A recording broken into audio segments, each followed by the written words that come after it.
Bueno, Alfredo, nos vienes contando de cómo es ese escenario primigenio, germinal, en el que usted, su padre, su familia son aficionados a la radio. Cuéntanos ahora ya ese salto hacia la ciudad y la vinculación ya de tu padre a la radio propiamente dicha, por favor.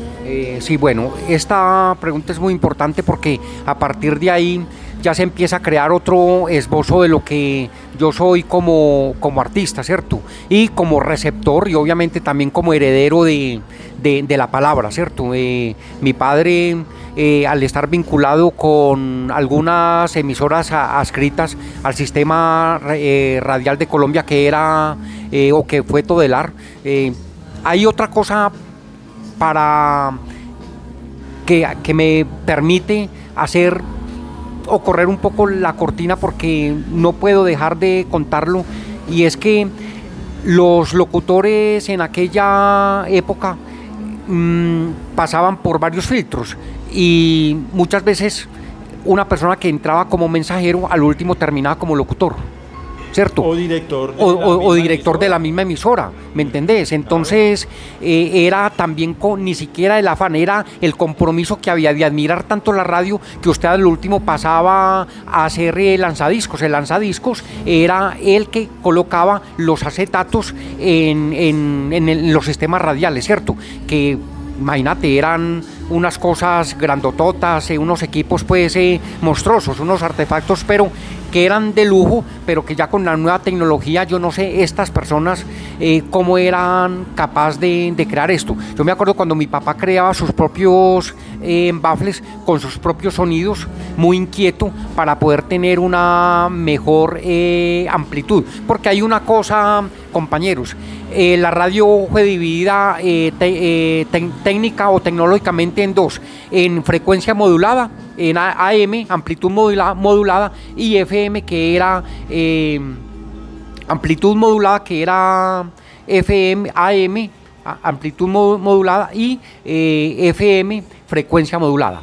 Entonces, esto ya fue dando como el otro paso a que uno se fuera como metiendo más a esa parte del sonido, ¿cierto? Entonces, mi papá, cuando llegaba, específicamente después del trabajo, él venía todo el día con la radio, porque fue un amador de la radio toda la vida y amante a la radio, y efectivamente pues todo el conocimiento que él tenía de la devoción a los temas, a la música clásica y obviamente en especial el tango, ¿cierto? Que es lo que yo en este momento heredo como patrimonio cultural y legado musical.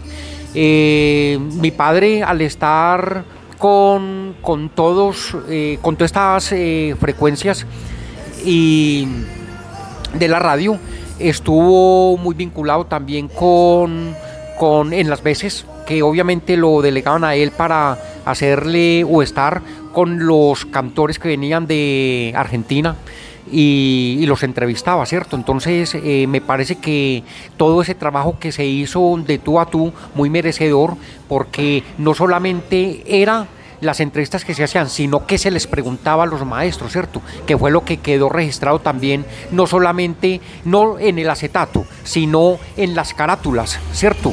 Que venía una descripción de lo que se hacía con las orquestas, y obviamente las disqueras de Antioquia querían, digámoslo así, hacer una descripción, crear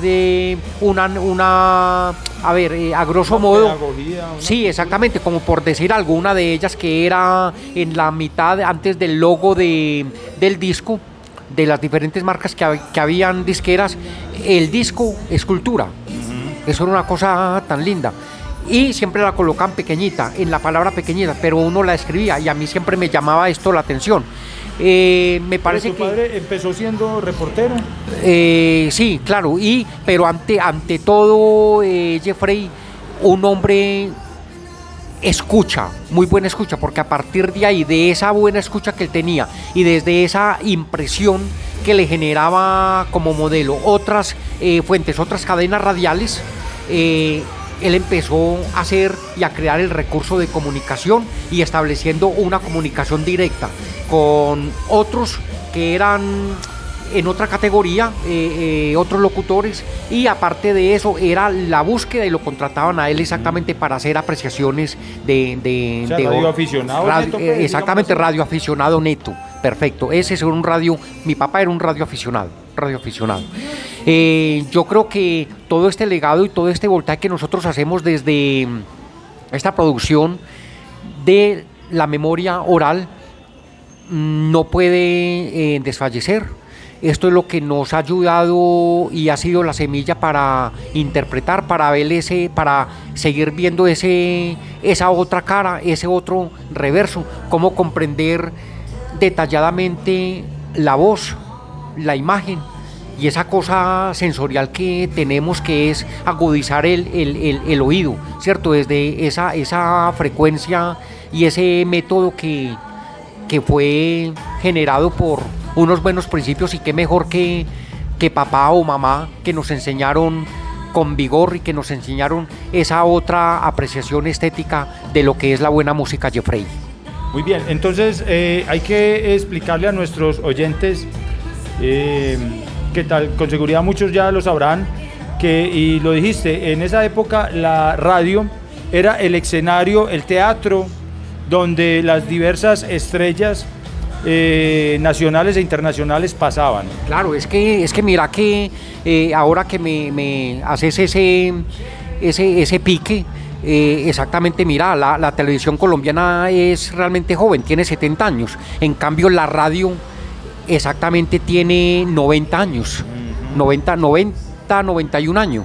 Imagínate, pues en 1935, aunque estamos hablando de la radio oficial, pero antes de eso ya se estaban haciendo campos de acción, habían otros lugares donde, sin haber radio oficial, pero los radioaficionados, que me encantó ese término, ya lo estaban haciendo desde sus casas, ¿cierto? Bueno, entonces tu padre le tocó entrar en contacto con grandes artistas del ámbito nacional y pues sobre todo desde la música, que entiendo yo es más o menos la línea por donde exactamente, y más el tango, el pasillo y obviamente el bambuco, ¿cierto? Que era ese tenedor, eran las tres fuentes, y obviamente lo que él llevó a cabo desde su conocimiento, desde su apreciación estética por la buena música, y que eso quedó consolidado pues obviamente en la historia también de los que fueron y seguimos siendo amadores de la radio, Jeffrey.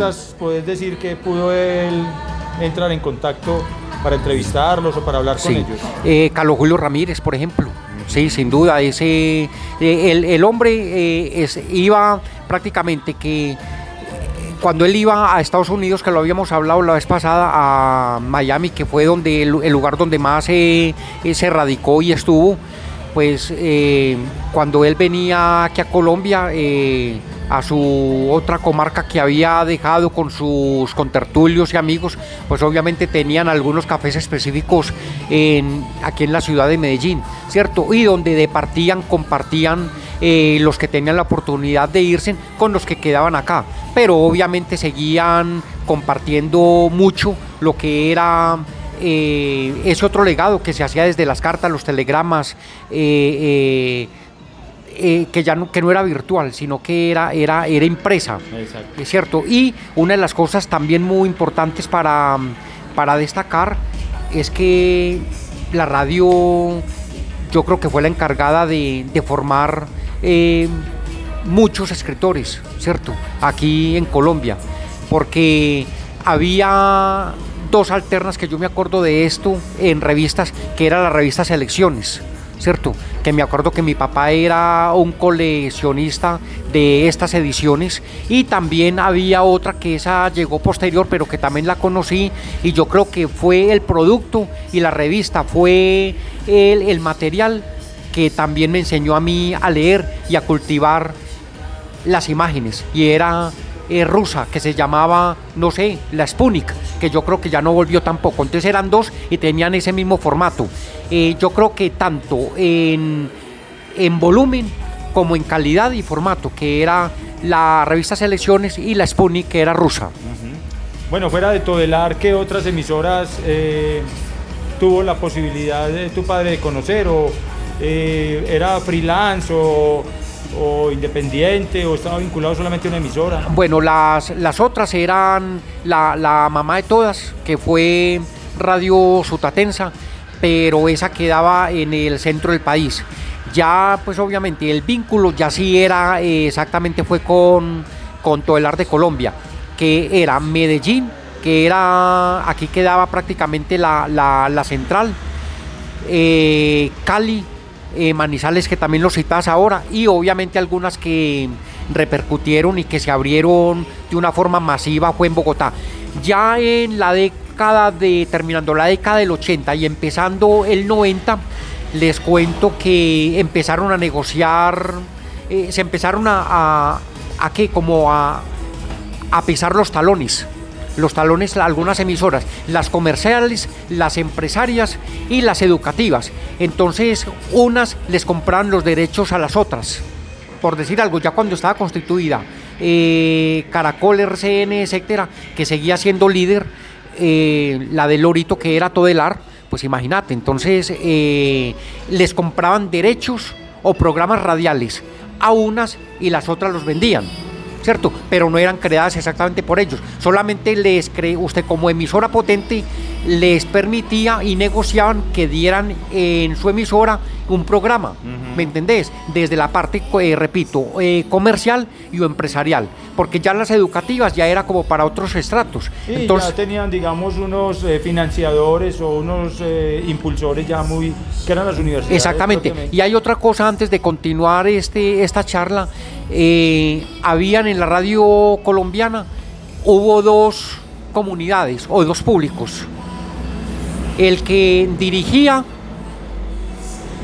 y repercutía en la parte central, estamos hablando de la ciudad, y obviamente las ondas hercianas ya cuando iba de lo urbano a lo rural, que ya era el campo o el campesinado colombiano, ¿cierto? Exacto. Que entre otras cosas ellos también tenían un método de atrapar oyentes, y era trabajos que se hacía desde la cultura, trabajo a distancia, ¿cierto? Estudio, alfabetización, exactamente, que era a distancia, que eso lo hacía exactamente, y el modelo nacional fue Radio Sutatensa. Y pioneros. Entonces sacaban unas revistas institucionales y las repartían en todo el campo nacional, ¿cierto? En toda la geografía nacional. Muchos profesionales aprendieron y se educaron con esos formatos. Los formatos. Y a nivel internacional seguían los programas. Exactamente, y una de las formas de incentivar el campesino era que ese kit venía con las revistas y venían con semillas para que los campesinos sembraran. Muy bien.